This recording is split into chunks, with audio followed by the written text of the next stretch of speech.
What is up, everyone? Welcome to a special episode of the Pixelated Echoes, episode 35, actually, March 2nd, 2025. Of course, I'm your host, 3-Bit, and we got a great show for you guys today as we um, are returning. Going to be talking about some things that have been happening in the gaming space. Appreciate everyone for jumping on to our shows. It's always appreciated, never expected. Thanks to our audio listeners as well and our viewers in the future. Thanks for checking us out as well.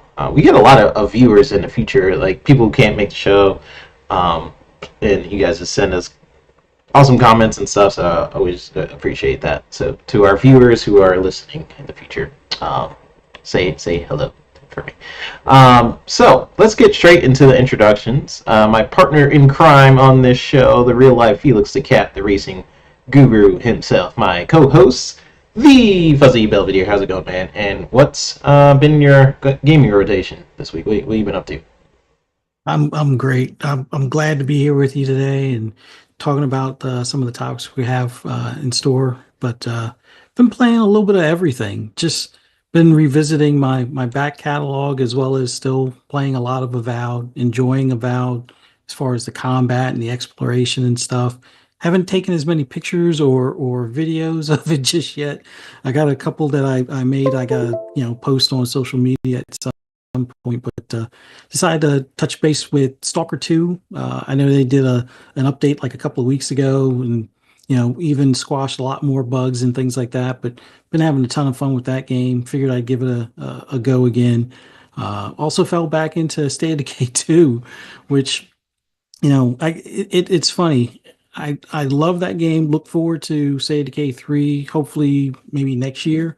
But like with the way Game Pass is set up and the Microsoft rewards, it's like, oh, play 8 games and you get 350 points. I'm like, yeah, I think I can do that. And that's what caused me to go back into State of Decay 2. And I just love the fact that it's like your own version of, The Walking Dead, your own Walking Dead simulator. But I finally progressed a little bit further in my lethal world one, which is like the hardest difficulty, which I've already lost 2 or 3 characters, and I'm down to 2, but I've been able to recruit 2 more to replace the 2 that I lost. So just surviving, minimal supplies. Like I can't seem to find pistols. I can find rifles a lot easier, but pistols or any auto weapons with silencers. I don't even have the ability to make silencers, so silencers are a lot more valuable these days. But yeah, just having fun hopping back into that. Been playing a lot of Forza Horizon 5, which I'm pretty sure we'll get into a little bit later. But considering it's coming over to PlayStation, definitely encourage anybody with a PlayStation to pick that game up. It's going to be one of your best arcade racing experiences to hop into, and I'm going to hopefully have some paint schemes and tunes for people to download.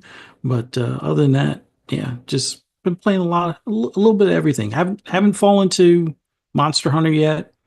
Pong keeps on, driving in the screw a little bit more. It's like, yeah, don't you want to play? Yeah, see how much fun it is. It's like I got too many games. I'm like bouncing back and forth of right now, and it's like I kind of want to play it, but it's like I know I'll play it. And probably put like 20 or 30 hours in it, and then I probably won't touch it again, unfortunately, because there'll be something else to come in place of it.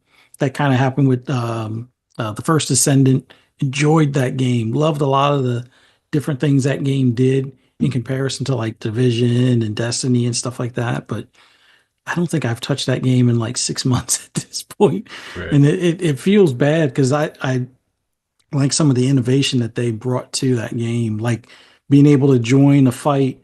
Like if you hear somebody else with gunfire down, like down the mountain or whatever, and you go down there and you help them shoot some of the bad guys, you're automatically rewarded with being in that instance. And if they help, if you help them finish that, you get the rewards from that mission and stuff like that. So yeah, that's a game I want to go back to, but Monster Hunter, I'm gonna have to remain strong this week. I'm gonna have to hide the credit card or stay off CD keys or something, so I don't pick it up. So we'll see. Yeah, heck yeah. I've also been tempted because I just see that clip running around on my blue sky of some people playing it. I'm like, ooh, that looks actually pretty cool. I have been playing Balatro. Nice. I understand. I finally understand. Why people say it's addicting, and why Mav always talk. Cause Mav will talk about it on his shows. Like, yeah, I'm playing Balatro all these hours. I'm like, it's a card game. Like, it's whatever. It's on Game Pass, obviously, so I wanted to check it out. I've always been on like the cusp of wanting to get it. But I'm like, Mhm. it's cost money. There's a lot of games coming out this year.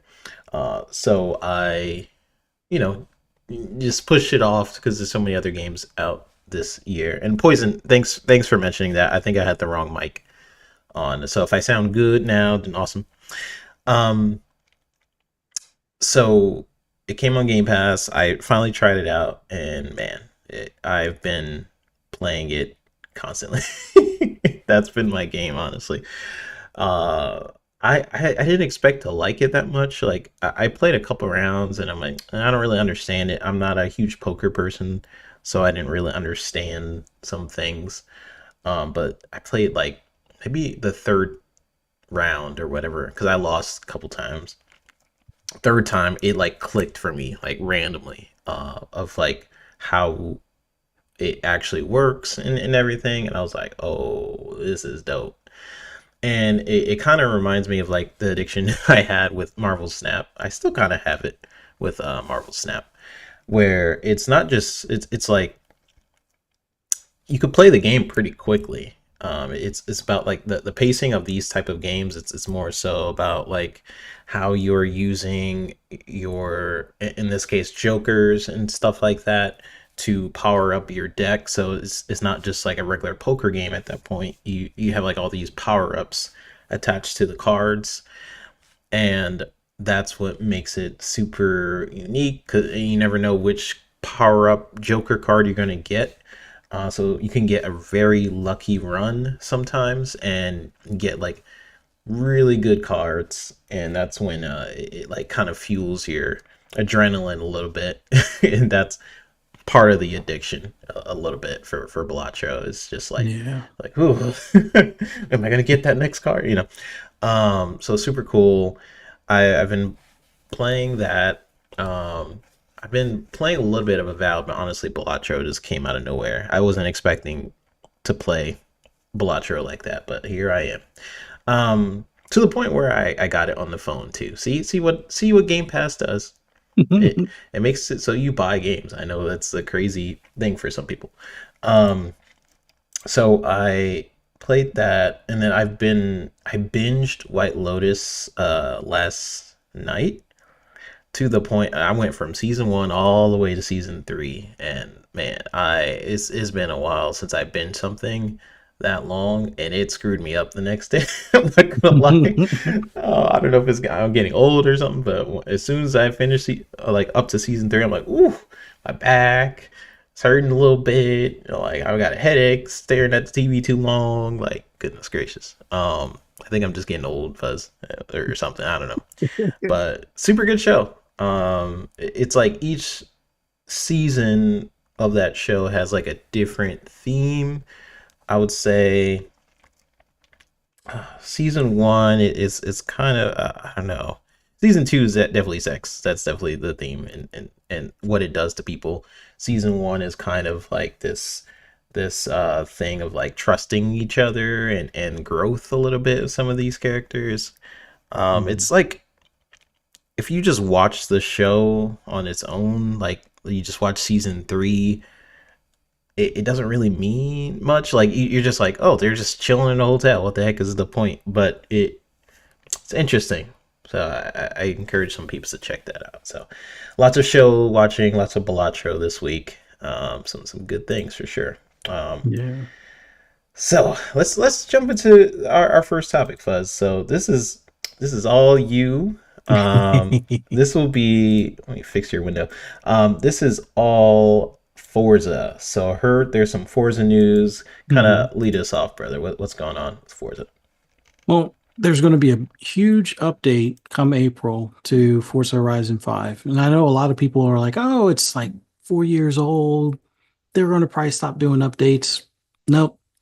They're going to make it so it's more inviting, including for those that are going to be joining us from PlayStation to come in. So they have a new thing called Horizon Realms, and that's going to be part of the big update coming April. For us Xbox gamers, we'll get it on the 25th. Any PlayStation gamers that buy the Ultimate Edition will get the early access on the 25th. But other than that, it'll be available on the 28th for everyone else that buys it on PlayStation. And here's just a brief rundown of some of the stuff. Forza Horizon 5 is getting one of its biggest updates. This April, Horizon Festival evolves to Horizon Realms. This brand new feature will let players dig into the Forza Horizon 5 history of evolving world updates. Explore 12 fantastic evolving world locations, 11 of the best previously limited time locations, and a premiering stadium track, which the stadium track, I wish I had a specific pick for it, but it's going to be a pretty cool setup. So instead of it looking like a regular oval track, it's going to be almost like a road course and drifting track kind of thing. You can do drifting on it and get a lot of skill points that way, or you can do like your road course racing, but in like a tight like stadium type deal, almost like what they do for like Charlotte Motor Speedway for the what they call the Roval. But it's going to be a pretty cool setup. Now, with this, you can collect the New Horizon Realms exclusive accolades to unlock 4 new to Horizon reward cars. And just to give a brief rundown of these cars, you're going to be able to get there's 2 Lamborghinis. There's the hybrid I can't even say the name, Revolto, um, which is it's a 2024 edition Lambo. And then you got the off-road version that's a 2023, the Hurricane Sterrato. Those are going to be just 2 of the cars. Another car you're getting would be or be able to get is a 2018 Lotus Siege Cup 430.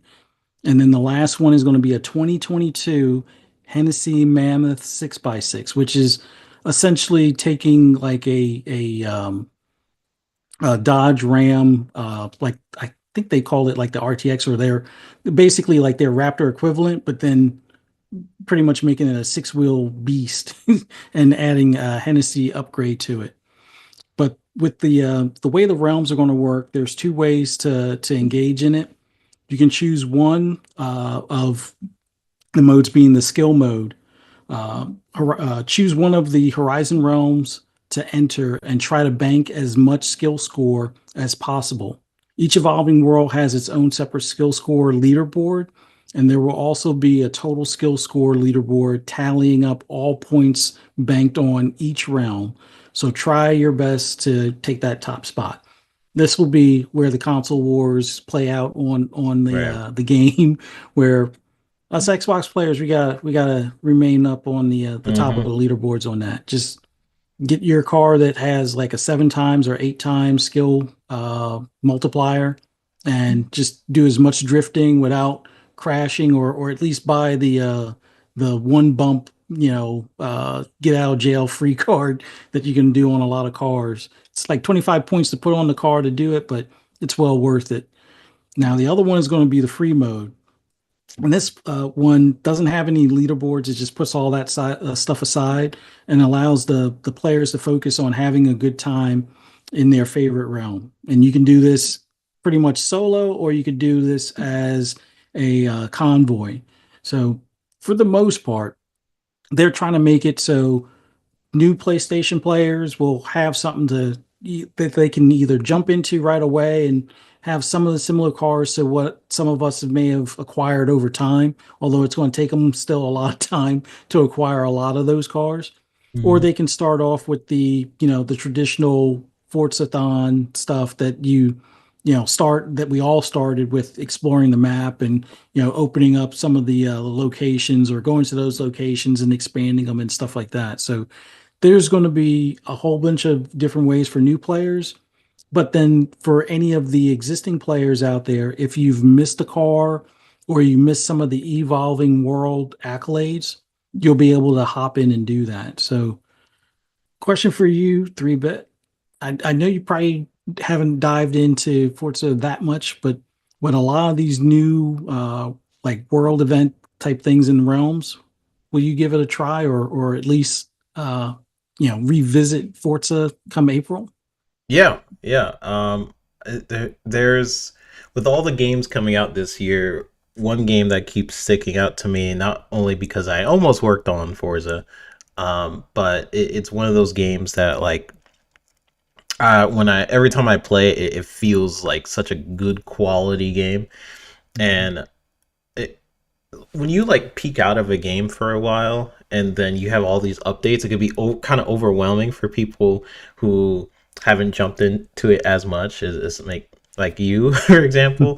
But I've been wanting to really jump into this season. It seems like a good time period with it coming to PS5 and stuff. Probably a boost of players, a boost of um, like excitement around the game, and yeah, I definitely want to check out some of the new content they got going on. I do think it's interesting as well of when Xbox starts bringing these games to different consoles, what that does to the ecosystem as well. Like how many players we're going to get? Does that encourage Mhm. the developers to keep making new maps or new cars and content and stuff like that? Like this is interesting conversation, and also with it being on PlayStation, like people have been playing this in Game Pass, I'm sure for the most part. Mhm. Now you know you have that additional funding with people on PlayStation because they don't have Game Pass over there. Um, Right. I know some people talked about the pricing infrastructure. Maybe you could tell me a little bit about that because I Oh haven't. I yeah. kind of dove in, but I Well, know it's like yeah. Go ahead. oh no, it's going to be full price. Now, I may have misspoke previously when I said it's 70. It's actually 60. This Oh, okay. wasn't the first game that went to 70. That was Starfield. Xbox was still doing $60 games for their first party titles at the time. So they get the benefit of getting it at 60 if they just want the base game. And they'll get the same type of like pre-order bonuses, like the uh, I guess it's like the welcome pack or something like that, which are like I think it's 6 cars that are kind of I won't say it makes it easy mode, but it definitely helps early on as far as like a lot of the races until you get comfortable doing like the tuning and things like that. These are like a good set of cars to start off with, but it'll be 59.99 for the base game. I believe it's 79.99 for the deluxe edition, which includes like 42 cars from the car pack. These are like the cars that, for all of us that may have got it at the beginning, these were cars that they would give you like two weekly for like 40 or for like, no, I'm sorry, like probably like 20 weeks, I guess it was, of 2 cars that you would get each week on top of whatever you may have earned in the game. And these were like different, like either new to Forza or some returning classics that people enjoy. So if they get the 70 or the $80 pack, they'll get a lot of additional cars up front. Or if they go with the Ultimate Edition, that's $100 or 99.99, they'll get the DLCs. They'll get, and it wind up being the same price as it was on Xbox when it came out brand new. Um, they'll get the Hot Wheels DLC as well as uh, the what do you call it? The Rally. I forget what it's called right now, but it's basically the Rally expansion. So the $99 edition, definitely well worth it. There's also a new car pack. I think a lot of this with have seeing how well the pre-orders have been going on PlayStation. I think the standard edition and the $100 edition have been like extremely well. They're like Mhm. 1 in 3 or something like that as far as the top games in the US, Yeah. as far as pre-orders and stuff.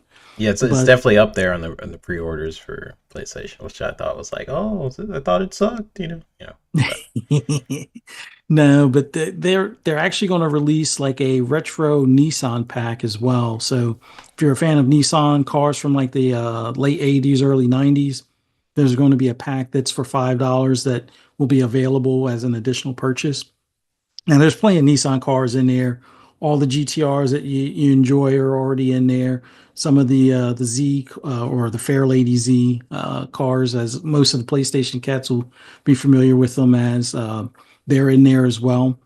But if you bought that recent pack that was launched like a couple of weeks ago, where it has all of the DLC cars outside of like the weekly cars and stuff, if you already purchased that, you'll get that Nissan car pack for free. So that'll be added at no additional charge.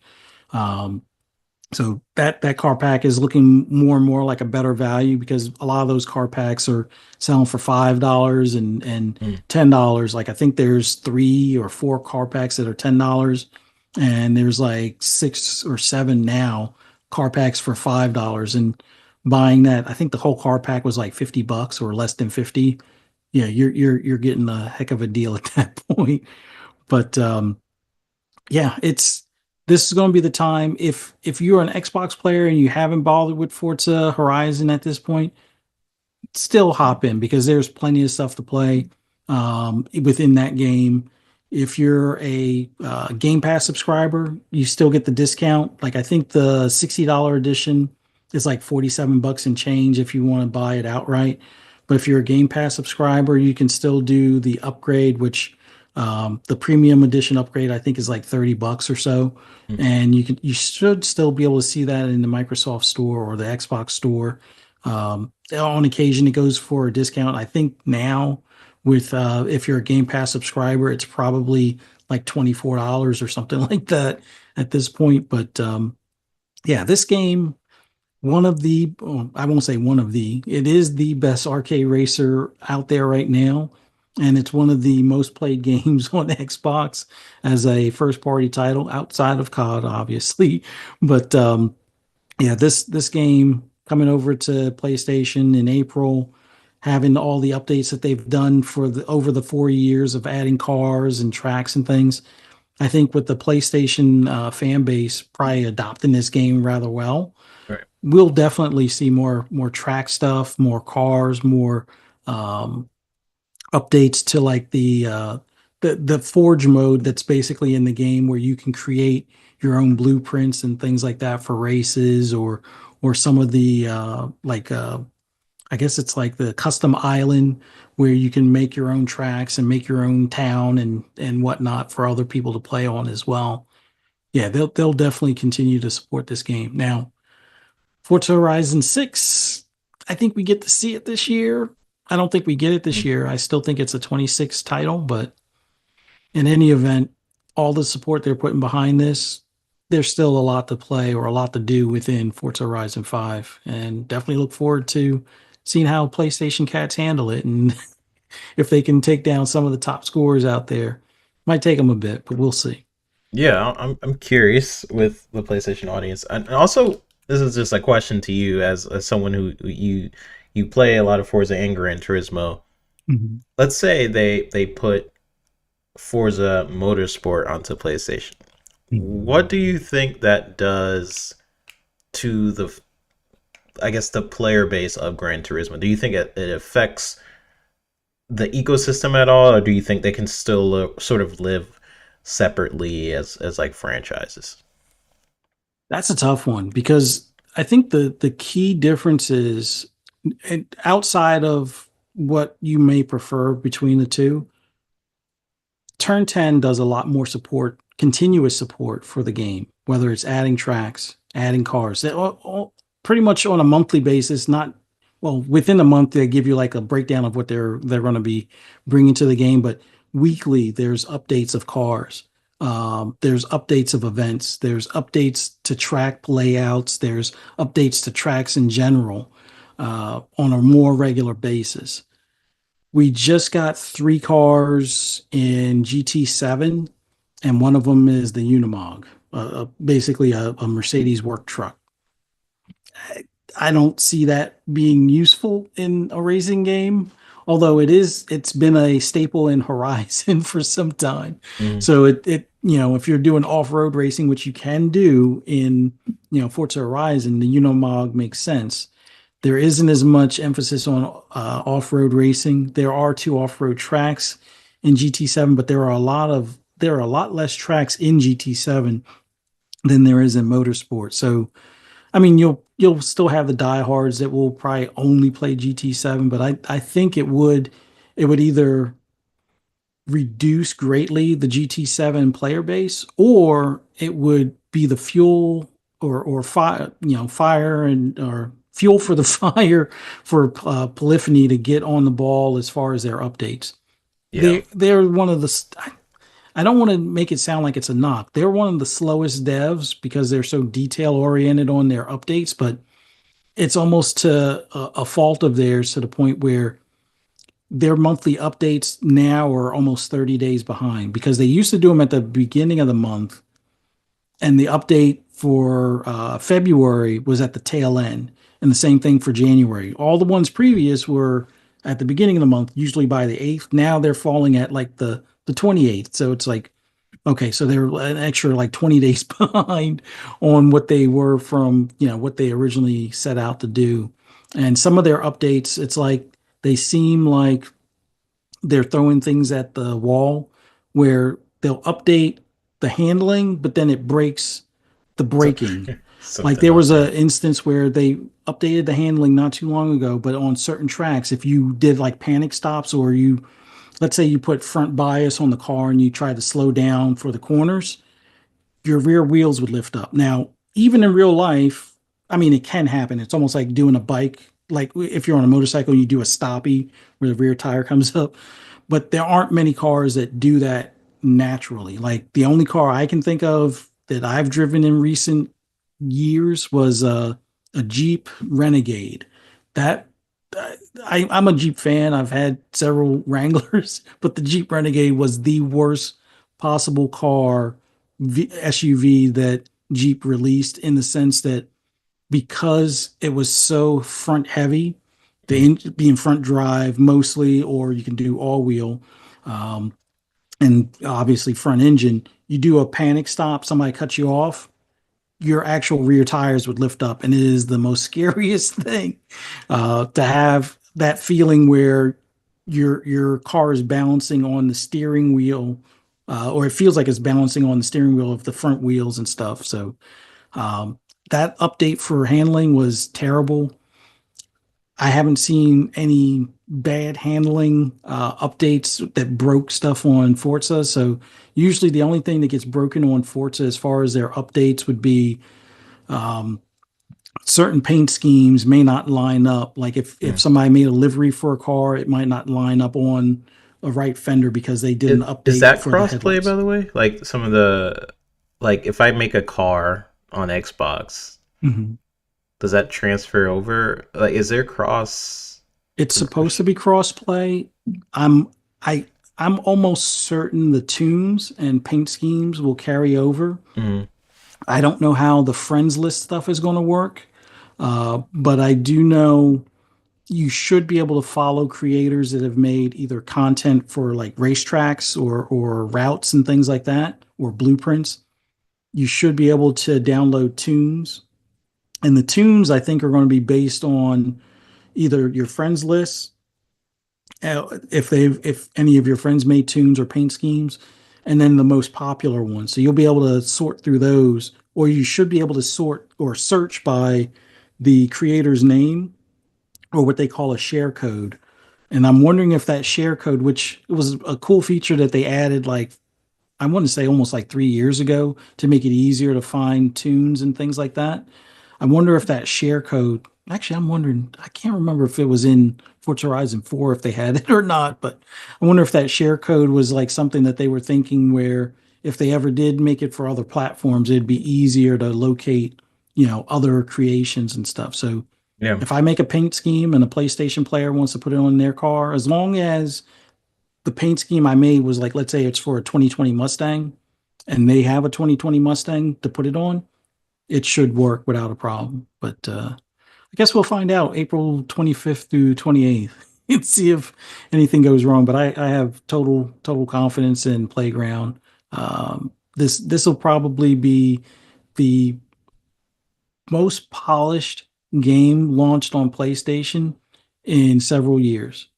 If you're going by first party, because we all know what Spider-Man 2 was like, both on PlayStation Gosh. and on PC. Astrobot, I don't think had problems. I don't remember anybody saying anything. Astrobot was pretty fluid. Yeah. And then there was only like the launch day stuff for Helldivers, even though that's not technically first party, but it was more so because of that PSN login thing that the actual Arrowhead Studios was like, turn it off because it's breaking the game type of thing. Mhm. So that was about the only issue that game really had. But Also, you just did this really cool thing at the finish line. You'll eventually see you basically backed up. oh You can start. yeah, That was pretty slick. I saw that. I saw that. I like doing that as far as finishing races. It's like, oh, if I got enough lead, okay, let me show off. Because like people in GP for motorcycles, they kind of do something similar where they'll do wheelies or they'll stand on their bike if they have Mm-hmm. enough of a lead. Like So I your was like, show off. oh, yeah. I was like, all Sometimes it right. doesn't work out.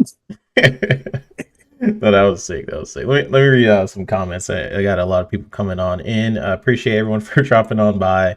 I actually really love this topic. This is awesome. Let's see. We got it's Timmy saying what up, 3-bit fuzzy and Pixelated Echoes. Hello, hello. We have Shadow Gamer talking about King David and ILP, which happened earlier. Go check that out, y'all. Love ILP. They're amazing. Poison Maniac talking about along with other hardware features like free cloud saves, quick resume, and smart delivery. Bring back Snap app. I love the Snap feature the Xbox had. I kind of wish that never went away. If that's what you're talking about, unless you're talking about something else. I kind of jumping in some of your guys' conversation because you guys are like talking to each other as well. We got Let's see. Oh, here we go. Nate Dogg saying, "Hey, 3-bit, you ever think they'll go back on exclusives?" Basically, no. It's too financially good for them. I like the only downside to them going exclusives in their eyes currently is um is possibly the brand being damaged or whatever. But for the most part, they're hoping that putting games on all these other consoles and stuff, what it does for them is somehow increase their own ecosystem and financially Xbox is like, well, we are getting a lot more sales. For example, Forza Horizon came out several years ago. What was the release date on that? Was it like It was, I wasn't think it it was 2019. It it 2019? it, it was either 2019 or 2020, but I'm pretty sure it was 2019 because it was like Okay. a cross. I want to say it was a cross-gen title as well. Right. I believe so. Yeah. Um, the fact that it came out in 2019, now we are in 2025, and it's hitting the top of pre-orders on PS5 is just goes to what they are trying to do, which is you could get a brand new player base of people. For most people on Xbox who have played Forza have already played it. So PlayStation, for a while has been sort of shunning certain franchises from Xbox, and it's just like a new sort of wave um, for some people. So I don't think they will go back to exclusive games. I'm sure they're still going to have exclusives, just not to the level that they've had in the past. Um, you just don't be surprised if everything starts going over. Is my point. We got hello game adaption newscast. Hello, good sir. Chris Coleman saying PlayStation has other racers like Aceto, Corsa, and Grid Legends. When I look up reviews on forums or videos of the new FM, the Xbox players and PC players don't seem very high on it. It could do all right on PS. There's some distinct differences. Like Assetto Corsa is a much older title. Evo is right now is only on PC. Assetto Corsa does better on PC than it does on the consoles, primarily because of mods. Uh, Grid Legends didn't do well anywhere. Yeah. um, and it's a shame because when it comes to that arcade racer, they have almost like the Nemesis system by the rival system that they have in it. So I wish it did a little bit better. Um, but when it comes to Forza Motorsport, if you're looking at some of the comments on Forza Motorsport, usually there's a couple of camps. Like the big thing that the reason why you will see that some people aren't high on it is it didn't have drifting at launch, which they now have the drifting added into the game. There's I would say a third of the community in Forza both Horizon and racing for motorsport are into drifting, and that was kind of a miss on their part, not having it at launch. Now, I can understand why they wanted to focus on the racing aspect of it, but that's where a lot of the I would say pushback came from the community. The other drawback was that some of the stuff that they were saying as far as built from the ground up, they did a lot of that with the tracks. They did a lot of that with some of the newer cars, but some of their legacy cars, they were in Motorsport 1, 2, 3, and 4. Some of those weren't updated models at launch. Now they've gone back and updated a good number of those, but there were a handful of cars that maybe aren't the most popular, or at least the most popular as far as for racing purposes, but for drifting purposes, like the a lot of the Nissan, the Sylvia, and things like that, they didn't have the most recent model or the most accurate models for them. So there was the pushback on that. I wouldn't say it's the cherry picking, but it is kind of cherry picking. Like if you have 700 cars and seven of them are like old models, and that's why you're not happy with the game, I get it, but there was so much more to it.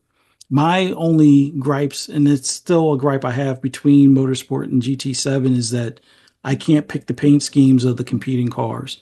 The competing cars, I know it sounds like a silly gripe, but it gives you that immersion like you're in a race that you can recreate from, like, let's say you want to say, or do a IMSA race from 2010, and you know what the paint schemes are, and somebody's created those paint schemes. If you can add those cars to your garage, like if you own multiples of, let's say, Mustangs and Camaros and Challengers, and you want to recreate the Trans Am series or something like that, you should be able to. You can do it with GT7 as long as you own the car and then set it up how you want, put the paint scheme on it. You can't use your own garage cars, even if you have multiples of them in as your opponents, and that's the one thing I wish they would do, but we'll see if they ever get around to that. Yeah.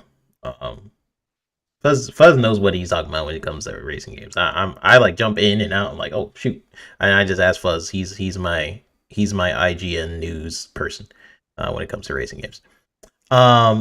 We got negative zero saying all good. I don't own a PlayStation. I was just finishing 3-bit sentence. Yeah, I think I was just saying cross, and then I blanked out, and then I think he said progression. I think that was him. But yeah, I was just Yeah. I don't know what was happening to my brain.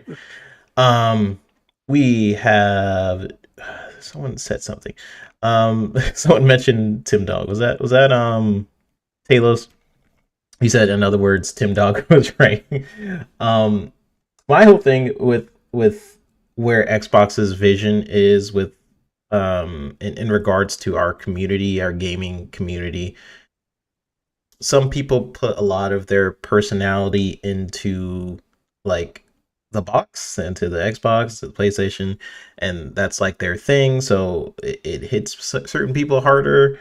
I'm more so worried about the value to me personally. To some people, exclusives matter more to them. Like my games going on your box, I'm personally being affected by that. Like that's some people. To me, I don't really care. I just worry about the value that I'm getting at the end of the day. If I feel like once the value proposition starts to be lowered, then that's when I have a problem with it. Like if I feel like, hey, we're gonna stop supporting Game Pass, or we're gonna put all games like you have to buy it twice and things like that. That's a lot of stuff that PlayStation kind of does. That's kind of why I vibe on Xbox side of things, is just because I don't really want to pay for a million remakes, remasters. I love the value that Game Pass brings and stuff like that. Um, so for me, the value of the box has always been, the Game Pass, what I'm able to do with like Xbox Play Anywhere. Like I can start the game on a console, immediately jump to the PC and pick up, like that stuff is super cool to me, and that's where the value is for me personally. But some people online, the Tim Dog, some other things have way more value in like the war part of it, where it's like it's like winning points, kind of like a football game, which I understand to some degree. Like I was a fan of very many different sports, so I get that mentality. Like my team is better than your team. Look, we won this amount of Super Bowls, or we won this amount of championships. Like it's I get that sort of fan mentality. It's just not me personally. Um, like I just care about, okay, like can I get cool deals on the game? Can I get it on Game Pass? Can I Does it have cool features where I can pick it up and play on different systems? Cool. Um so yeah, that's just me. I know not a lot of people have my mentality of thinking where they think Xbox is being doomed because of this scenario. My whole thing is like they're already full in on this road. Speaking of Forza, they're all in on this road for putting games on other platforms. So okay, they're all in there. Um, that's what they're doing going forward. Like you can kind of complaining about it going on other platforms. It's not going to do much. Like they're this is the road they're taking. Whether or not it's going to affect their brand is what we are going to find out, I guess, over time. Like, how is this going to affect where people would invest normally into an like a console, but are backing off now? Is that a loss of profit there, or is it because they're investing it on PlayStation? A lot more people are deciding to jump in. That's I honestly think by them putting games on like PlayStation and like Switch and stuff like that, they are hitting a new audience that would have never invested on Xbox, that are just so catered to their ecosystem. They're so comfortable being on a Switch, being on a PS5. They're not going to leave and go on an Xbox, even if Xbox releases the best game um on their system, right? It takes a lot for people to jump out of their ecosystem anyways. And a lot of people who are even on Sony's thing are still on the PS4, right? So Yeah. you can take that into account. Like people are it takes a lot for them to jump into a new ecosystem. We've seen certain games can do it, like the college football game.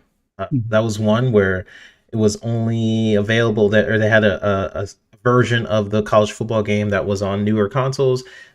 What did we see? We saw a spike in sales for the Series S. So there's certain games that can probably do it, but it's more of an anomaly, I would say, or some people are just gonna stay in their ecosystem.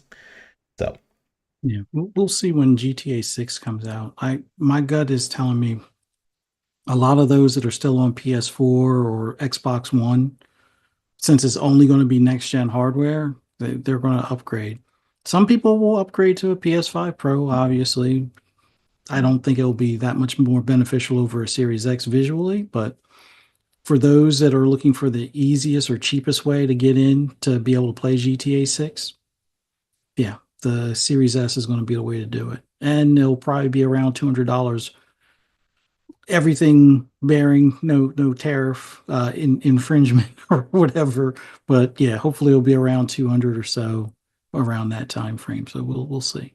Yeah, yeah. I guess we'll find out. Let's. That actually is a pretty decent segue to what you see on the screen, which is this is an Xbox. Um, Xbox at the GDC in 2025. Let me actually shorten this window a little bit. There you go. So yeah, so Xbox at GDC 2025, Microsoft is really pushing this idea that Xbox isn't just a console anymore. It's an entire ecosystem. We kind of just talked about that um in that comment that I just addressed where he just kind of talks about some peeps in the gaming community. So yeah, this kind of idea that Xbox isn't a console anymore. It's like an entire ecosystem. Whether you're playing on a Series X, you're playing on PC, cloud, or a smart TV now, they're trying to make sure you can access your games anywhere. And at the GDC, they'll be showcasing some of that tech in action at their Xbox Lounge in, I believe it's Moscone South or something like that. So if you're there in person, you can check out Xbox on the PC and ask some devs some questions. You can get some insight into like how they're building games that work across different platforms. Like GDC, if you guys don't know, is game stands for Games Developer Conference. So it's in kind of inviting developers in a way to try out some technology and be more informed. So they have a couple of different events. I'm going to list some of them. They have the Future of Gaming supported by AI. That's on March 17th at 9:30. I think some of this will be on YouTube. I know last time they had like GDC and you could see some of it. Some other things you couldn't. It's more so like a closed door thing. So be wary when I'm listing some of these events. Some of them you might be able to see, maybe most of them, but some of them might be more of a closed door demonstration as well. So you have the Future of Gaming supported by AI. That'll be on March 17th. That's earlier. That'll be on 9:30. It's kind of talking about how Xbox is diving more into AI, kind of how AI is going to shape both like game development and how players interact with those games. They might be diving into, the article kind of talks about like NPC behavior to procedural like content generation. So basically AI could be making games way smarter. So that'll be the first one. Then later on they'll have AI innovation for game experiences, from research to prototyping. So they're just going to have a talk about that. So it's kind of like just like more AI talk, but this one kind of focuses on taking AI from being just like a cool idea to something that actually gets used in games. Then later on, you have the Community Management Summit, social media, micro talks. That'll be later. That's the third event. It'll be at 10. This one's all about like how gaming companies can interact with communities online. Um, Kind of talk about authenticity and stuff like that. And we got two more events after that. It's Xbox Gaming for Everyone Community Network Lounge.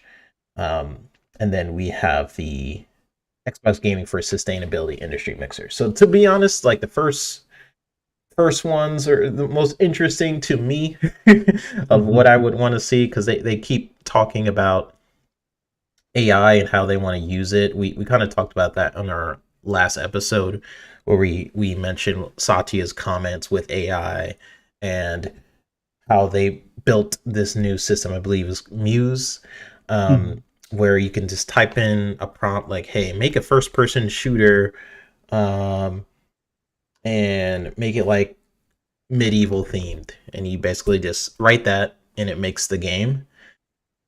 Super impressive, super cool technology. I think it still needs some work for sure, but the fact that we are now in an age where we could just type in a prompt and now a game is being created, to some people that's kind of scary, and I'm sure that's going to be a theme around this GDC conference. Like Like, what does this mean for the future of game development? If people could just type in a prompt and the game gets created, we are kind of headed towards that theoretical future, but I feel like um, obviously there needs to be people who still curate that experience to make it good, and we're still like way off. If you guys look at some of the technology that was in Muse AI, it was cool. Like it's cool that when Phil brought it to Satya, he was able to like type in a prompt and then start playing the game on an Xbox controller. But some things like need some work. Like some of the trees look kind of weird. Some of the backgrounds are kind of just like shifting, and it's like what the heck. So not there yet, but it I could see it being a really good um like a placeholder design for your pipeline if you're trying to figure out how you want a game to function. So, yeah, GDC 2025 looking like a big deal for Xbox. They're really pushing AI, cloud gaming, making games more accessible across devices. If you're attending, seems like a great place to network as well, see where the industry is headed. So, I'm gonna bring it to you, Fuzz. Hmm. What kind of stands out to you the most from all this, from everything I said? Xbox GDC, like what interests you in this whole thing? Well, there is going to be, I guess, some behind closed door stuff there as well. I'm curious to see if any of the Xbox OS stuff gets talked about, because I believe Jason Ronald said that they will have a presence there as well about the Xbox OS, which might be more so for like the hardware aspect of things, like their partners, like Asus with the ROG Ally or Lenovo with the Legion Go. I'm hoping some of that stuff. I wouldn't say gets leaked, but I hope they at least make some of it public. Um, as far as that stuff, but the AI stuff is probably the big interest thing because like I'm kind of torn with AI. There's a part of me that's like, oh, it's just, this thing that these tech companies see that could make them a lot of money and they're just going to go all in and all this investment and they'll be like the equivalent of was it 3D TVs? Not Mhm. quite that bad, but and not knocking anybody that had a 3D TV, but it was never it didn't have the legs of like plasma or OLEDs Yeah, and they things like got that. me. They definitely got me. But like the AI stuff where you can have more random but like pertinent to the story and to the player NPCs, making it where the questions you ask are answered with relevant data in the game. So if the like you're not always going to have the hand holding aspect in games, but to have it where you can ask the NPC, well, where am I supposed to go? And instead of the thing just repeating the same lines it did, the last time you talked to them, you might have it where it's like, look, pal, just follow the yellow brick road or something like that. Like if the NPCs could respond like that and have like that AI element where they can be more interactive, that would be a game changer. That I, I I'm almost afraid of how immersive that would be because then people will be so stuck in those games at that point where they might swear off reality at that point. But no, I want to see what they have as far as how that integration between AI and NPCs, and then the other part where it's like the prototyping stuff. Like if it means you can test build stuff. It may not build the game for you, but at least get a concept. So that way you have a rough idea of where to go on at least the studio or dev team or maybe the indie developer that's making a game. If they can use those tools and it not cost an arm and a leg or it doesn't break the bank as far as the access to if it's rolled into their game stack, which has numerous game engines and other, useful tools and things like that. If that's added in there, and I'm a solo indie dev out here, and I can at least get a head start on, hey, I want to make a racing game where you can actually shoot rockets from the cars. Like actually make a Twisted Metal type of game or something like that, and see what that prototype looks like. And it's like, okay, if I can get licensed models, I can change the car models to these licensed models, or I can just make my own, variations of cars, or have the AI help with that, so I don't possibly get sued for copyright infringement of putting like a Mustang or Challenger or something like that in the game. That would be awesome to see as well.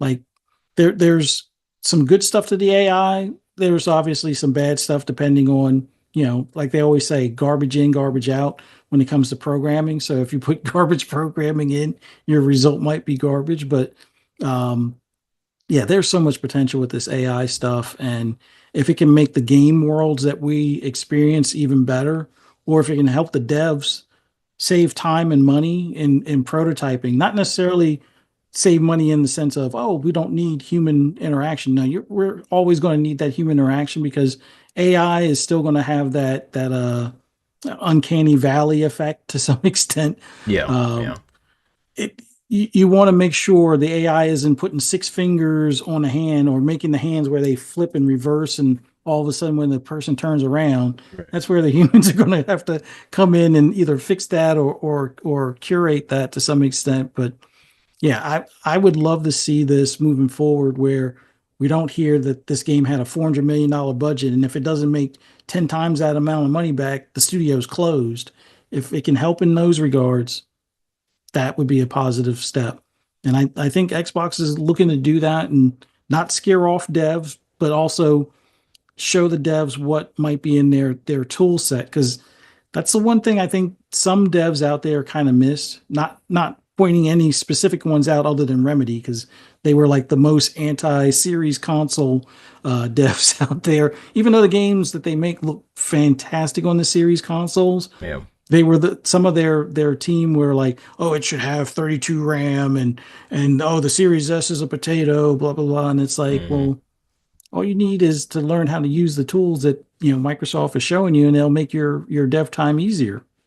And it looks like that's where studios like Larian has found out, hey, the Series S is a pretty decent kit, that it actually makes it so once they learn how to optimize for that, they can optimize even better for all the other platforms as well. So Yeah. hopefully there's more of that going on at GDC, and when that next gen piece of hardware, which hearing rumors there might be some of that's shown off behind closed doors as well. Um, Hopefully they get more devs on board with that those tool sets and new hardware. Yeah, and I know with I think Satya mentioned this. I don't, if I'm wrong, then people correct me. Like Satya mentioned that it's not just you curate the game, but I believe it also creates like a code or something. So let's say you like you set up a prompt of the game, you write it, it becomes this AI version prototype of the game, and then you can take that code as a base. So if that is the case, that is my game design nerdiness comes out a little bit there. Um, that could be really cool for vertical slices. I've unfortunately seen a lot of vertical slices that have never seen the light of day, and they have had a lot of work put into them. I've seen a lot of vertical slices working at Ubisoft, and how they tend to work is like it's basically like it's a more polished small section of the game that kind of represents what the final experience can feel like it's usually made to showcase gameplay, visuals, and mechanics, so you can send it to your investors, your publishers, or like internal teams. And if we can just do that on a quicker basis now, maybe certain games will start to get pitched more. So it could be pretty good internally for some of these teams, but we will see. But excited about GDC. GDC. It's always like we don't tend to. I think a lot of people, they're excited for the game conventions, right? They're excited for, let's see what Xbox has cooking up and these state of plays and all these different stuff where you get to see the games. But maybe it's just me. I love seeing also the developers itself, and seeing what the process is and where the state of the industry is as well. So definitely want to always give props to that process with me in the industry as well. Always want to give some props there. Like I always find it's interesting to know more about the industry, where it's headed, and where we're going. So awesome. Fuzzy, you found that topic for me, GDC stuff, and I started looking it up. So appreciate you, Fuzz, and everybody for jumping on in. So let's immediately jump into WB, because I have some things to say about this. So yeah, there's been some shakeups here. This is going to be kind of like, I guess, a two-parter, or we talk about WB. We're going to talk about Fable. Yeah. I'm gonna let Fuzz talk a little bit more about Fable than me for obvious reasons. But yeah, some big shakeups in gaming because it's been a week for some game delays and some cancellations. Bad news for anyone who was looking forward to the Wonder Woman game.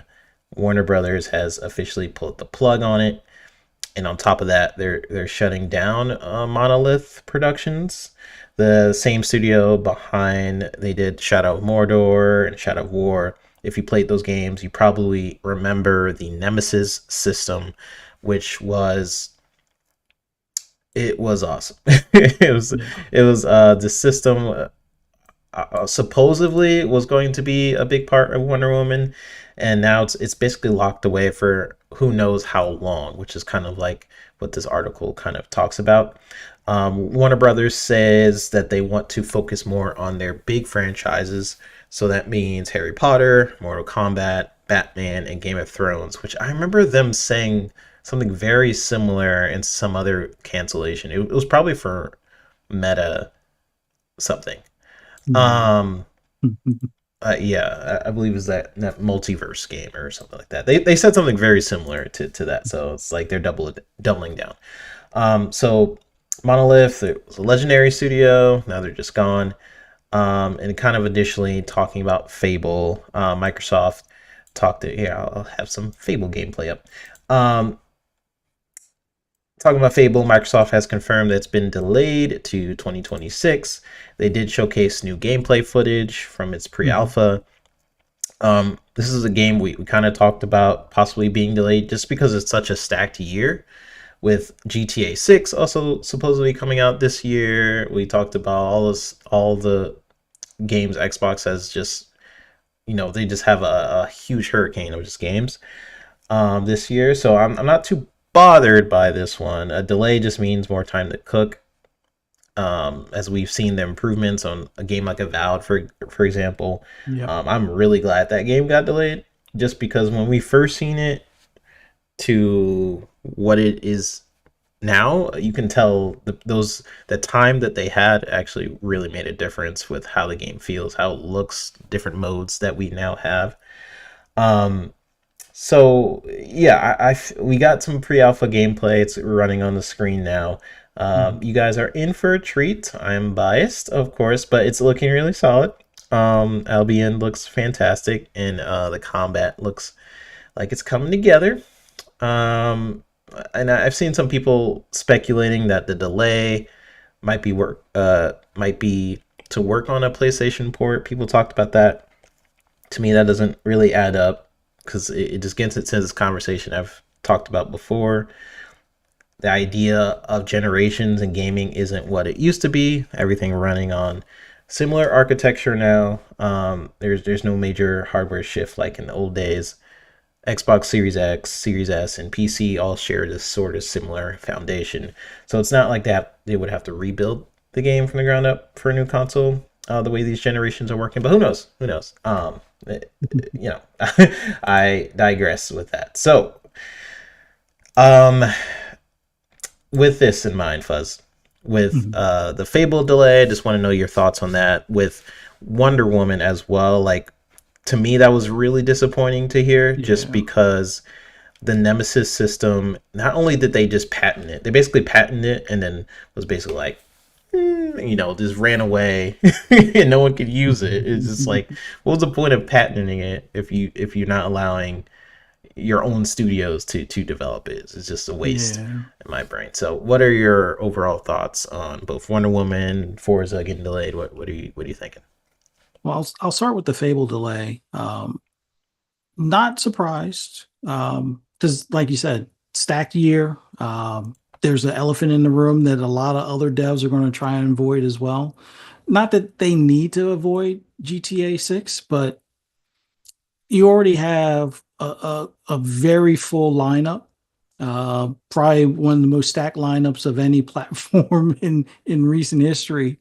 And with something like GTA 6 and you're bringing back one of your tentpole franchises, it makes sense if you want to move it out of the way so it gets its own time to shine.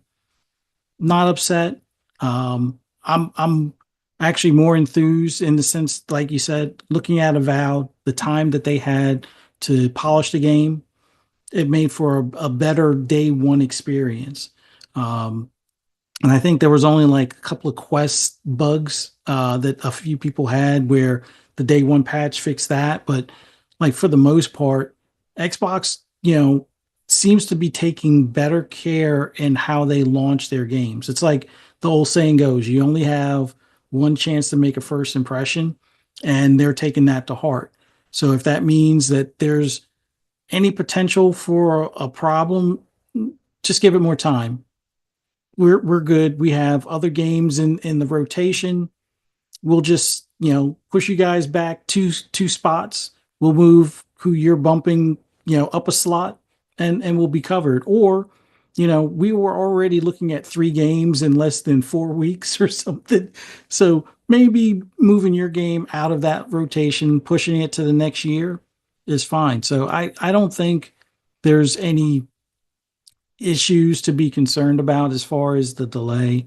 I think it's just more so they're looking at, this is a franchise returning. We want to make the best impression. Although I hear some whispers in the background, other sources, obviously. Maybe there is new hardware, and maybe this would be a golden goose to show how shiny that new hardware is. It's built for the series consoles. Looks great on them, but just imagine it looking even greater and possibly at 120 frames. Yeah, I don't know. I can't confirm any of the specs that or could be anything like cool. that, but Yeah, if there is new hardware next year, what better showpiece than to have something like this? And potentially Forza Horizon 6. Two glowing games from Playground Games. That could be a heck of a launch lineup. We are also hearing things about Halo, so that could be mixed in there as well. Yeah, I think this delay is for the best. Let's just say, and we're already stacked with games. We already know we got Outer Worlds 2 coming. We got Doom in May. We got um, South of Midnight next month. We got other, like third party ish or partnered games like Expedition 33 also coming in April. We got Atom mm. Fall later this month. 33 Uh, Immortals and stuff. yeah, 33 Immortals mixed in here as well. So I think we're good. And the June showcase, I expect, is going to show us some other, surprises for the rest of the year. I keep hearing the same, not the same whispers, but whispers from other good sources about E-Day. So if E-Day takes the, end of the year spot, kind of like the way Indiana Jones did, I'm not going to complain. That might be a fitting spot for it. And who knows if Everwild is, possibly ready. One of those we may see at June, because it seems like they're a lot more actively talking about Everwild this year than they ever have before. It started at like December of last year, and there was like one or two posts for the what do you call it, the director for the game. Hmm. She had made a couple of posts, but those flew under the radar. But like the one that they made in January and February, I think Everwild is possibly on the 2025 list. I mean, there's so much potential right now, and no matter how you look at it, 2026 is going to be a stacked year with Fable being in that year. So not Yep. too concerned. It would have been nice if it landed this year, but I'm going to be honest. I'm going to be playing a good bit of GTA, and Fable would have probably taken a back seat, possibly. And it's not because it's a better game or anything like that. It was just been, yeah, let me just see how this is, see if I get the Vice City vibes, or if it's something totally different, or if it feels different than a GTA game, and then go from there. But yeah, look forward to it next year. Now on the Monolith and Wonder Woman delay. It sucks. Yeah. I went on my rant on the shop earlier. I'll keep it, short and sweet. I look at the gaming media as this is part of the repercussions of you targeting games. When you target studios that, yeah, fine, the publisher may have, forced some content choices for Suicide Squad, but at least give it a fair shot. If it's not a game for you, say it's not a game for you and leave it at that. Don't log on social media every day to point out this little bit of content or this little bit of, complaint about, oh, it doesn't have a big player base. Oh, it's not Batman Arkham. Well, we know it's not Batman Arkham because it says it in the title. Stop asking for games to be something that they're not, and just, either play or don't play. It doesn't matter either way. The game that is in front of you. Don't judge it for what you wanted it to be. Judge it for Mm. what it is. And if it's not something for you, say so. But don't make it like your agenda, the daily crap post on the game. And not that WB did themselves any favors. Sure, they probably would have been better off having Rocksteady work on a Batman Arkham or some other DC character game in the vein of like a Batman Arkham. That would have probably made more sense. But they didn't do that. They probably would have been better licensing the Nemesis system to other studios. Make it a reasonable license. Like, don't try to hit people over the head with this patent that you have that you're probably not going to use, because I guess some of the stuff came out that, Monolith wanted to make their own game and it was shot down. So instead of making another like Lord of the Rings, which I guess they weren't going to do, or they didn't want to do, they wanted to try their own, deal. And after the success of the games they had, it would have probably made sense to at least let them try, license out the Wonder Woman IP to someone else that wants it. Like that would have probably went better as far as, they would have gotten money on that return. License out the Nemesis system. They would have probably got some money on the return. Another thing, I don't want to really point fingers too deeply at WB, but the multiverse deal, maybe I'm the only guy that's like anti Nintendo. I'm really not. I'm fine with the earlier Mario games like Super Mario Brothers and Mario World 3 or whatever. Those were fine. I enjoy those. But, and then like F-Zero is pretty cool. And, there's a few other Nintendo games, but I've never been a Smash Brothers fan. I've never been a fan of Brawlhalla, or any of those games that have that Smash Brothers like formula. If it looks like Street Fighter, I'm down. Or if it looks more like Mortal Kombat, I'm down. And I get it. They already have Mortal Kombat. They have Injustice, so they figured, well, let's go for that Smash Brothers game. No, they would have been better off keeping it as a cartoon, as a Street Fighter or a Mortal Kombat clone, like one of the most successful cartoon fighter games out there, and people don't really remember it because it was a flash game, so you can't really count console sales or game sales. But as far as an active flash game of the past, was Family Guy versus American Dad. People played the heck out of that. There was even talks of making it as a regular game, but for licensing reasons, I guess that never came to be. But take those same multiverse characters, put them in more of that style fighting game as opposed to a Smash Brothers game. I think you have more success because now you have Mortal Kombat for that ultra gory and realistic, yeah, carnage.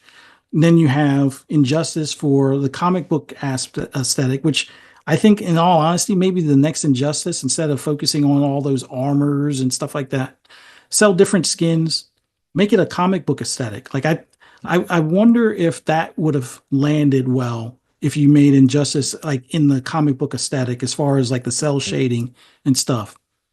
it sounds interesting enough to me that it's something that they probably should have tried. So that way it differentiates from Mortal Kombat a little bit better, or just make that multiverse, that cartoon or comic book aesthetic type game. I think that would have been more successful. But it seems like WB was mixed in making a number of bad decisions. A lot of these big companies, I know it's easier from the armchair to make these statements and stuff, but it just feels like a lot of these executives are chasing money, much like we see the Yves family with Ubisoft sometimes. Yeah. They chase that money and they're either too late at doing it or they're too overzealous doing it to the point where they alienate their customer base by making a game that's straight up just microtransaction city or something along those lines. So I don't know. WB probably should have just sold those game studios to Microsoft with the DC license for games and then retained it for movies and television and stuff like that. I'm pretty sure they could have been that type of compromise.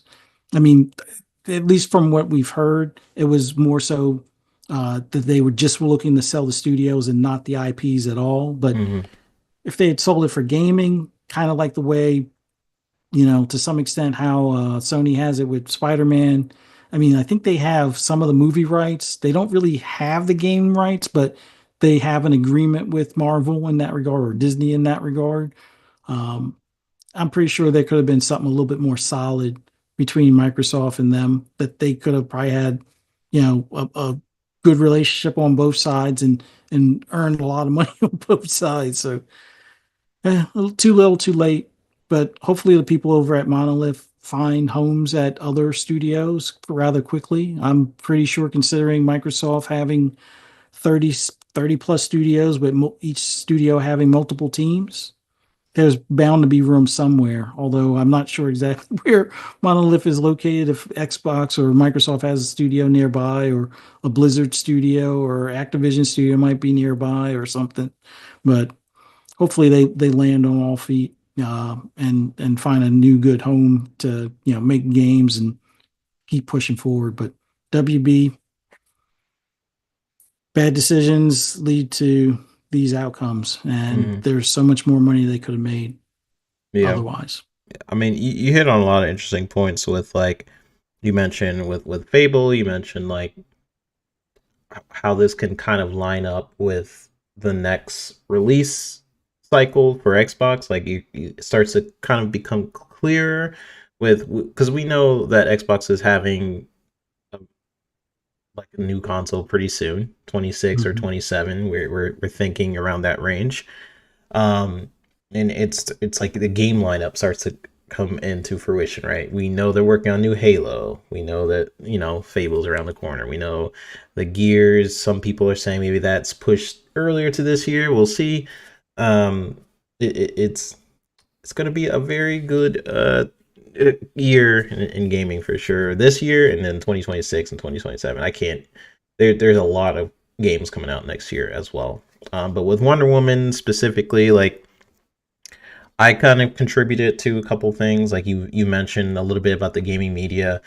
I do kind of put some lot of blame on them for sure with how they handled Suicide Squad. Me and Destin, we made up a little bit on Blue Sky, but something I mentioned a while ago was like their coverage of Suicide Squad was like my example for gaming media as a whole of like for punishing a game for being not being what they want it to be. Like they wanted an Arkham game, so you punish the game and your review scores and everything because it's not an Arkham game, rather than the substance of what the game actually is. So that was very annoying, and it seems that may have had a decision with Wonder Woman's cancellation. I think is pointed out in this article, actually, where they talk about Suicide Squad and stuff like that.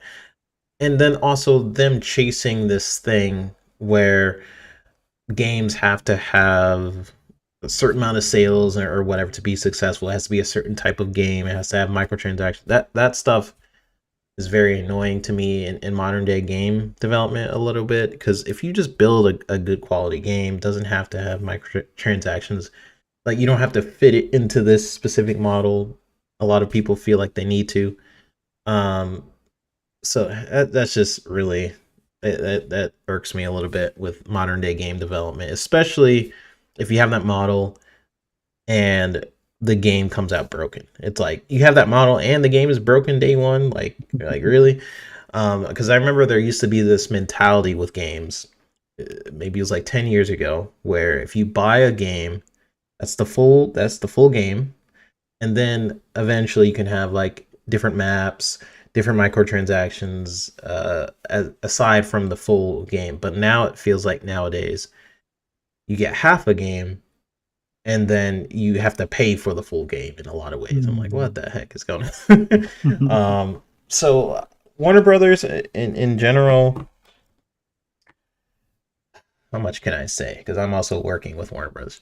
Um, Warner Brothers to me, like, well, what I will say is I don't like how they cancel some of their movies and stuff, with like the Acme movie. You guys can look that up, or how they treated the Batgirl movie, basically finishing it, canceling it for tax reasons, things like that. It seems like that's a pattern with this company, and I don't really trust them with gaming per se. They do have a lot of talented studios underneath its belt, with like the people NetherRealm, like super talented studios at Warner Brothers. It just kind of sucks of who they're kind of under, um, and what's going on over there. But it sucks that Monolith is now gone. Like, I was kind of hoping for more from that studio. Yeah. It is very disappointing. This definitely hurt me, obviously more than the Fable delay or whatever, just because not only is the Wonder Woman canceled, it's like the studio is now gone, and the Nemesis system. I've been waiting for someone to do that system again because it's so unique, it's so cool. Um, so definitely some hurt feelings there. Just like, oh, for that one hurt a little bit. But let's get into these chat conversations, and then we will get into what we got going on for our last topic. Poison Maniac, basically talking about how the chat should be hanging out and a good place to chill and all that, and appreciate your words adaptation. Yeah, I mean, when you come here to Pixelated Echoes, I'm not all like you. If you guys have watched me and Fuzzy, like, we're not all about console wars, or really, we're not. That's not this type of channel. So we're all about chill vibes, just talking about gaming. To kind of get away from that, because there are channels sort of dedicated to just the toxicity of gaming or toxic views and stuff like that. That's not really me. I'll sometimes just jump in, do a little dip, for you guys, a little sauce. But yeah, it's not the whole channel. That's never my intention to do the whole thing. Nate Dogg says Xbox needs to do more with Activision. I'd like them to tackle a DC IP again now that Warner Brothers is imploding outside of Harry Potter. Yeah, I agree. Something Activision used to do is a lot more third party sort of games. Like, they used to do a lot of deals, and we used to get a lot more movie based games. That's kind of gone now, sadly. I don't know if it's because game development just takes a lot longer to make, but I would love to see that come back. I mean, we had some pretty good movie based games. Some of them are I can't remember all the good ones, but there are some good movie based games. There was like I really like Episode 3, Star Wars. That was really enjoyable for me. Man, what are some other ones? Do you have any? Some of my favorite are ones that aren't exactly lined up with the movie, but just happen to be good timing. Like, perfect example, Mad Max. Even though it wasn't a line for line version of the movie, but it had the look of the newer movie at the time. I think it was the Furiosa one at that point, or maybe it was the one before that. Yeah. But it had the look as far as the the enemies and the paint and the chrome and the colors and the desert and all that stuff. It had the look of the movie without it following it to a T. It was more of like the old school story, kind of, or like a spin on the old school story, but looked like the newer movie. That I think worked well. There's another one. Like from a lot of people say, I've yet to play it though, but RoboCop is probably another one that deserves that. Yeah. Um, uh, they nailed the look of the movie, the original movie, and I need to pick that game up because I think it's even on sale now for like $8.99. So I have no more excuses on waiting. But yeah, that one looks like another one that knocked it out of the park. I know that there's another one, and I can't remember what it is right now, but they've gotten much better over the years. I think movie tie-ins have gotten better. Yeah. I know the ones from like let's say the late 90s, early 2000s, maybe those weren't the best ones, No, there's some but terrible ones for sure, but yeah, I feel like they started making this weird comeback around when they start to do it again. yeah. Nate Dogg did mention Spider-Man by Treyarch. That was fantastic. One of my favorite Spider-Man games back in the day. Atticus mentions Matrix.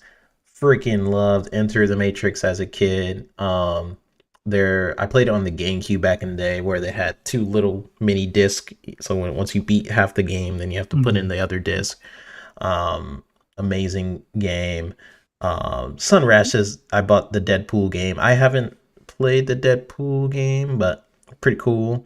You mentioned RoboCop. Yeah, there's been some like good ones for sure. Die Hard on PS1. That's one of my early Oh, ones. yeah, that was great too. I forgot about that one. I used to play that game as well. Um, and Jesse P says games aren't developed in a year. Yeah, that's probably why they don't do a lot of movie-based games. Like a lot of those games used to be developed really quickly to tie it in with the movie's release. Games are just more expensive, more timely nowadays, so it's just, you know. But I feel like if they contact them early enough, like let's say 2 years, so some movies aren't developed in a year or so. So I they think do. it would have to be something where there's like a trilogy potentially. Um, Mm. oh, actually, even Indiana Jones, even though once again not tied into the movie, but a movie IP. But yeah, I think if there's like a trilogy, hit them at like at least the beginning of the filming of the trilogy. So by the time the third one comes out, the game could possibly be out. So that way it doesn't spoil the movies, let's say. Mhm. That might be the best way to time it, but there aren't too many guaranteed trilogies because sometimes first movie bombs or sometimes the first movie does better than expected and then it's like, well, now we got to go find a studio to make the game or something like that. Like I wonder if somebody could do a Terrifier game or something like that. Be sick. I would love this is super unrelated, but I would love for Sonic Adventure to come back. Mm, I know Mav has mentioned like there's another Sonic game that's kind of like Sonic Adventure. mm, It's not the same, man. They got to bring back the Chows. They basically got to have City Escape again, like the same, bring back the same band or something. Nostalgia is heavy in that game for sure. mm, Some people are mentioning some other games and stuff like that. Game adaptation mentioned he timed out Paris for because he was mad at him for giving India 7. That I mean I kind of agree with that. You got to time him out. no, I'm just kidding. No, I did love Indy. It was my game of the year. yeah. That game definitely surprised a lot of people. Um, yeah, I don't have much. You got anything to kind of go over? Uh, I think probably the biggest thing now is that between now and the June showcase, I think there was a leak of a partner showcase. Oh, okay. And if I'm not mistaken, Square is invited or may be present. Oh, okay. Now there's going to be other, publishers or studios there too, but Square will probably be the central focus. I think we heard that Replaced is delayed to 2026 potentially. Um, That's annoying. I, as busy as this year is, it might be for the best. Hmm. I'm still looking forward to it. I hope it doesn't wind up like the what was it, the night before or last night. The last night, yeah. But that's one solo dev, and he actually stumbled across a breakthrough on pixel art type of games, like to make like an older game into a more modern game with the pixel style intact. But the last night, hopefully he releases it sometime in the next decade. But like I said, it's just a solo dev. But Replaces next year. We got Atom Fall later this month. I think it's like the 20 something, 28th or so. Oh, right, yeah. Uh, Looking forward to South of Midnight. Looking forward to 33 Expedition 33. Hmm. Also looking forward to 33 Immortals, which I'm putting it out there now. Work on a healer build as well. Because when you have 33 people and you think you're doing damage to the boss and they just go like this once and it wipes out the entire match, yeah, you're going to need at least a Hmm. couple of healers to pick people up so they can take those one I hits like playing without. healer builds in games. Um, Yeah. that might be me actually. Um, Yeah, because I didn't get into a group of 33, but it was like 26 of us, and it was me and two other people that were the healers. So we were the only ones to be able to survive the fire on the floor. Everybody else was like insta kill, but picking them up made it a little bit better because sometimes I guess if you become a ghost, you can do damage, but that's like certain builds. So maybe there's like a necromancer build or something. But I'm really looking forward to that game. That game screams like community game night type of game. So yeah, we'll see. yeah, that's gonna be cool. And Poison Maniac actually mentions Ghost Recon is going first person reported last year 3-bit via Tom Henderson March 8th, 2024. So that's gonna be cool. If you guys could hear a helicopter over me, that's probably Tom Clancy's Ghost Recon crew right now. Um, it like Ghost Recon has always been that franchise I was always a huge fan of back in the day, like Ghost Recon, Rainbow Six, that sort of tactical look on games because you had your big blockbuster action games, right? But what was always cool for me about Tom Clancy games is they kind of held back a little bit. It's more about the tactical elements, more about the stealth. The later games like kind of stopped doing that. That's when I kind of backed out from the franchise, but very interesting to see if they're going first person. I wonder. I know Ghost Recon Ghosts. I think it was a mixture. It's been a while since I played Ghost Recon, the older ones, but I believe that was a mixture. And Well, then, yeah, go well, ahead. with Ghost Recon Wildlands, there was a PC mod that you could do first person, which a lot of people loved that because even though you would think the graphics weren't really set for it, there was a lot of detail on that stuff up close. So it looks even or just as good, if not better, from the first person aspect.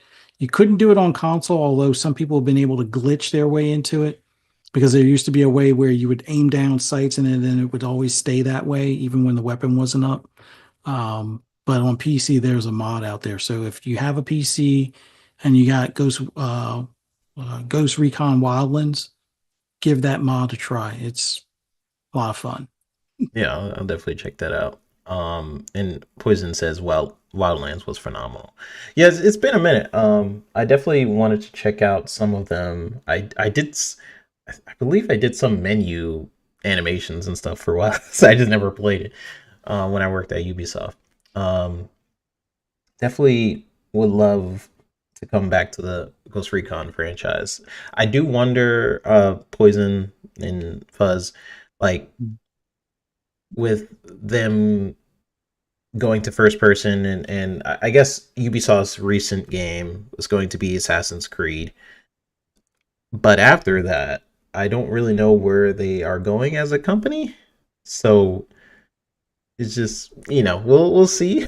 if they will still Yeah. be around, or if they'll be sold off, or I don't really know what their future I'm I'm holds. But I'm hesitant to say because I don't want to jinx anything, but I do hope Shadows does well enough for them to continue moving forward. Like I'm afraid it's like do or die, and I think it's going to be a good game, but I think some of the grifters are going to be out in full force trying to kill the game and not realizing that that kills Ubisoft and everything about it. Um, I don't think Tencent really wants it unless Yves walks away, kind of deal. mhm. Um, and I don't think because of the UK or the CMA or whatever, I don't think Microsoft would be allowed to buy it unless they spun off something for them. And I don't even know if that would even make sense. Like it's almost like you'd have to spin off Blizzard as an individual company, not as an individual. It could still be owned by Microsoft, but then it would be Blizzard buying Ubisoft. And then even then, I don't know if the contracts, because of the way the CMA had them write the contracts on that streaming stuff, if that would even fly. So Yeah, we'll see. guess we will see. And Poison says Shadows got leaked. Um, what does he mean? Like I've seen like clips of Yeah, like the whole game got leaked, I wouldn't be or surprised the yeah, way I things guess are these days. yeah. I guess I I mean, shouldn't be too surprised. I think UB has a lot of leaks in the past, but I, Sony has been notorious for most of the leaks lately. But I think yeah, UB has had Wolverine's some. on already on PC. Yeah, yeah. Oh, all right, man. So we are at the end of the show. Appreciate everybody for dropping on in. We had Sappho game adaptation. We had Nate Dogg drop on in. Decado, always good to see you, Decado. Sotness, Jesse P was in here earlier. Nisa Hauer, Talos Ray always drops on by. We had Punty, Dave Reezy, Negative Zero, Jesse James. It goes on and on. So everybody who dropped in, thanks so much. We really appreciate you guys always dropping in on our shows. All the great conversations that you guys also had in chat, always appreciated. So, Buzz, please tell people where they can find you, good sir. Well, as always enjoy doing this on Sunday evenings. Love just chilling out, talking about games and talking about the industry's future and whatnot, and what games to look forward to this year. But appreciate the chat. Love you guys. Thank you guys for coming out to check us out. Uh, Comment below. Hit the like button if you like the show. Subscribe if you haven't already. We greatly appreciate the support. Um, for those who want to hear my rambles and rants, sometimes more rants than rambles, just follow me on social media at fuzzy_Belvedere or just fuzzy Belvedere. You'll find me everywhere but Facebook. And then, other than that, play some games. Enjoy gaming. There's so many games out there. If you're a Game Pass subscriber, there's no excuse. Stop playing Twitter. Twitter is not nowhere near as fun as a lot of these games out there. But No, there's no uh, achievements on Twitter, too. I'm just saying. but other than that, just have fun gaming, everybody. This is going to be an unbelievable year. It's already playing out to be an unbelievable year, and 26 looks like it's going to be even bigger. So can't wait. Thank you. And as always, we end the show with a thank you to everyone who follows our content. If you agreed with us or not, let us know in the comment section down below on why. Hit us up. Let us know what we can do to improve the show. All ears here for our audio listeners. Be sure to tell others about the show. Leave a like. Tell your friends, your neighbors. Tell everybody about the show. We love doing it. We'll have a special show next Sunday. We're gonna have some guests lined up. We're still waiting back on certain things. I'm most likely going to make an appearance also on Web Daves right before the show, so it's going to be a crazy Sunday. I could not make it today. I was like doing way too much work today, work commercial related things. So be on the lookout for that. Appreciate Web Dave always dropping people on by the shows. So definitely check us out on there. Monday, me and Fuzzy will be on FSP tomorrow around the same time, or is it 9? It's 9 o'clock? 9 Eastern, yeah. Yeah. So 9 p.m. Eastern on Fun Speculation channel. Check us out over there as well. And it's going to be a great weekend for games. So thanks everybody for checking us out. All support is appreciated, never expected. I am 3-Bit, and we are signing off. So see you guys on the next episode of the Pixelated Echoes. Bye, y'all.